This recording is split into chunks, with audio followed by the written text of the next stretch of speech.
Hello, everyone. I'm here to read you a little bit of Call It Courage.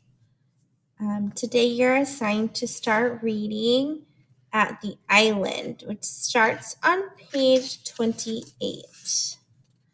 So, grab your book if you've got it at home or follow along with me. Let's begin. The island.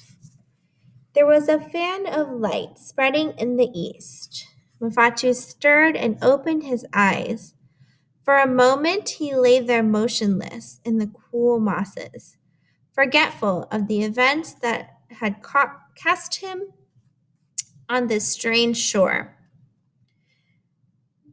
Then it all came crowding back upon him, and he scarcely dared to believe that there was earth, solid earth, beneath him.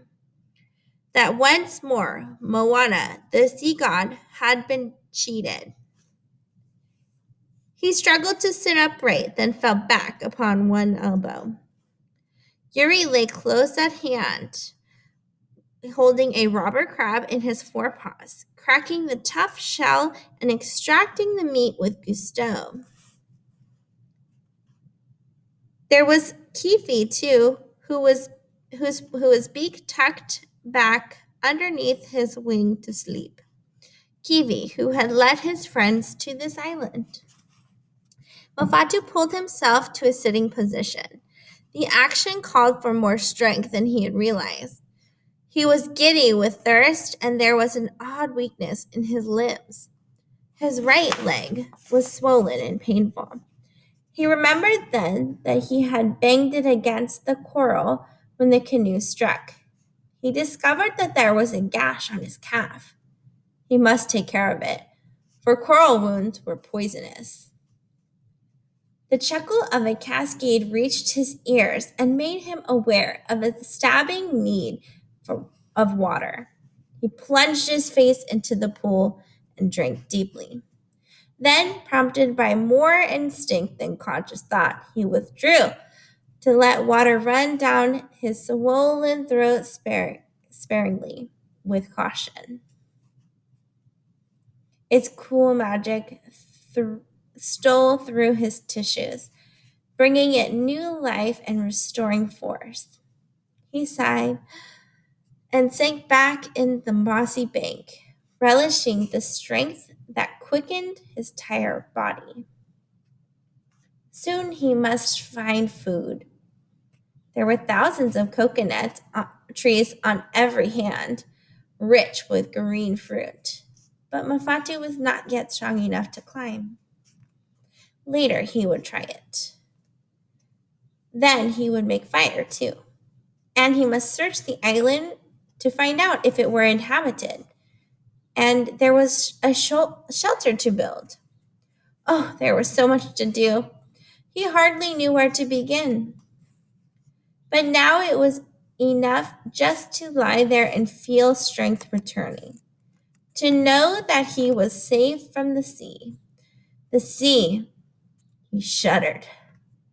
Maui, god of the fishermen, had carried him to safety across the ocean currents.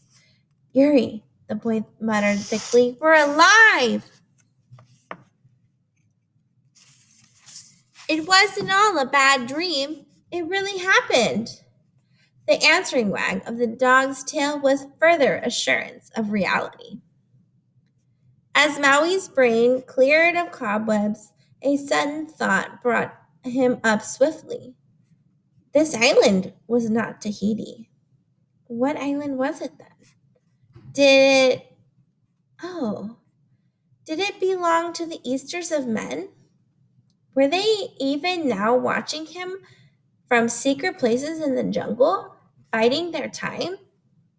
He glanced about in apprehension.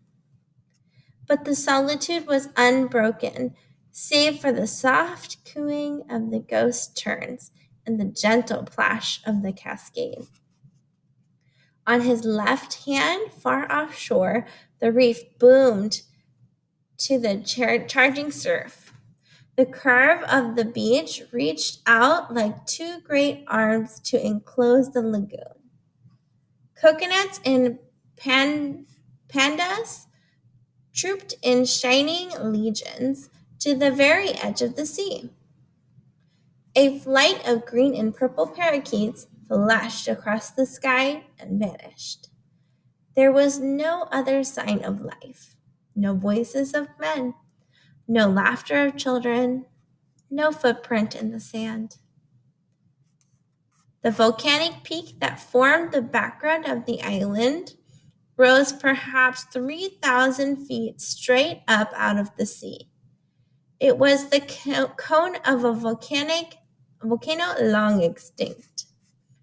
From its base, ridges of congealed lava flowed down to the distant shore. Once, in the dim beginnings of the world, this mountain had belched forth fire and brimstone, spreading destruction over the land. But the forgiving jungle, through the fertile centuries, had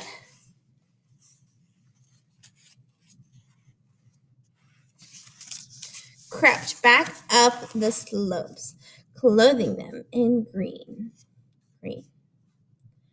The boy rose and stood, stretching his stiff limbs. The water had restored him, and he felt much stronger. But he found that the earth heaved with the sea's own motion, and he swayed to keep his balance. His legs still pained, and he would need the juice of limes to cauterize the coral wound, and paru leaves to make a healing bandage. Nearby was a tree loaded with wild limes. He plucked half a dozen of the fruits, broke them on a bit of coral, and squeezed the juice into the wound. He winced at the caustic sting, but when he had bound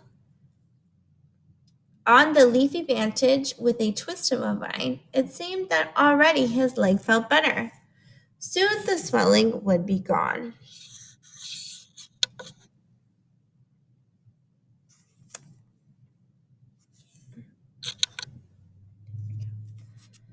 There you go. Close at hand, he discovered a rude trail made by wild pigs and goats in their wanderings across the mountain. The trail led up through the foothills to a high plateau, which the boy decided would make a splendid lookout. From that point of vantage, he would be able to survey his entire island and the sea for a distance of many miles. He followed the path where it led back into the jungle, along the course of the swift flowing stream. The trail sloped up sharply, and Mafatu pulled himself by roots and trailing lianas, now climbing, now crawling flat on his stomach. He found that he had to stop every now and then to catch his breath. Yuri ran beside him, dashing off in this scent and that. The dog's shrill, sharp bark shattered the morning stillness. For a quarter of a mile, the coconuts held beautiful trees that were more luxuriant than any in Hikaru. It was always thus in the rich soil of the volcanic islands. Then came a belt of breadfruit and wild bananas, of oranges and guavas and mangoes. The roots of the mape trees, the island chestnut, twisted over the ground in strange, tormented shapes. Vines trailed like aerial ropes from the high branches where orchids bloomed, while little parakeets fled on swift wings and vanished in the green gloom. Mafatu had never before seen woods like these. From Hikaru, for he grew was open and windswept. These endless legions of trees seemed to close in upon him, imprison him with reaching arms, with heady odors, with eerie light and shadow. Ferns grew higher than a tall man's head. The roof of leaves was powdered with starry blossoms. Okay, that's where we're going to stop. Put your bookmark in on page 33.